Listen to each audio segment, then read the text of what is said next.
வருஷம் ட்ரை பண்ணேடா, இன்னுமாடா உன்னால முடிக்க முடியல. உங்க அப்பா சொல்லலாம், நீ இந்த 4 வருஷம் வேலை பார்த்திருந்தா உருப்பிட்டு இருப்பேன்னு. உங்களுக்கு மட்டும்தான் உங்களை பத்தி தெரியும் எந்த இடத்தை தொடக்கூடிய சக்தி எனக்கு இருக்கிறது என்று. சில வெற்றிக்கு சில காலங்கள் எடுத்துக்கொள்ளும், சில வெற்றிக்கு சில காலம் வேணும். இன்னைக்கு ஈரோடு மகேஷுடைய பேச்சு இன்னைக்கு இவ்வளவு தூரம் உட்கார்ந்து கேட்கிறாங்கன்னா, எனக்கு பின்னாடி 15 ஆண்டு கால உழைப்பு இருக்கு, 15 ஆண்டு கால அவமானம் இருக்கு, 15 ஆண்டு கால விமர்சனம் இருக்கு. அதையெல்லாம் தாண்டி மட்டும்தான் ஒரு மனுஷன் ஜெயிக்க முடியும். கோபுரத்தை பார்த்து வியக்கிற மனிதர்கள் யாரும் அஸ்திவாரத்தை பற்றி பேசுவது கிடையாது. அஸ்திவாரத்தை பற்றி நினைப்பவன் மட்டும்தான் கோபுரம் வளர்ப்பதற்கு தகுதியானவன் என்பதை இங்க இருக்கிற அத்தனை பேரும் மனதிலே தெளிவாக பதிய வைத்துக் கொள்ளுங்கள். வெளில இருந்து பாக்குறது, ஓ சூப்பர் ஈரோடு மகேஷ், அப்பா பயங்கரம், நல்லா சம்பாதிக்கிறார், சூப்பரா இருக்காரு. 5 வருஷம் நாய்படாத பாடுபட்டு வந்திருக்கோயா. யாருக்கும் அந்த வெற்றி அவ்வளவு எளிமையாக தெரியாது.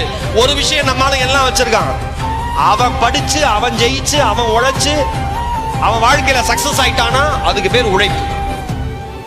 அவன் கஷ்டப்படுறான், அவன் படிக்கிறான், அவன் அசிங்கப்படுறான், அவன் ஜெயிச்சிட்டானா கஷ்டப்பட்டு உழைச்சு ஜெயிச்சேம்மா. இதே பக்கத்துல இருக்கிறவன் அதே பண்ணானா எல்லாம் அதிர்ஷ்டம், கம்ப்ளீட்டா அதிர்ஷ்டம்.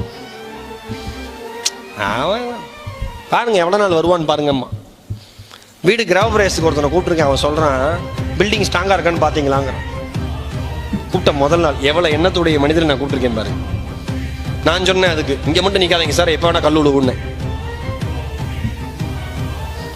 நாம ஜெயிச்சா அதுக்கு பேர் உழைப்பு, அடுத்தவன் ஜெயிச்சா அதுக்கு பேர் அதிர்ஷ்டம். நம்மால என்ன வேணா சொல்லுவான், கவலையே படாதீங்க, ஓடிக்கிட்டே இருங்க.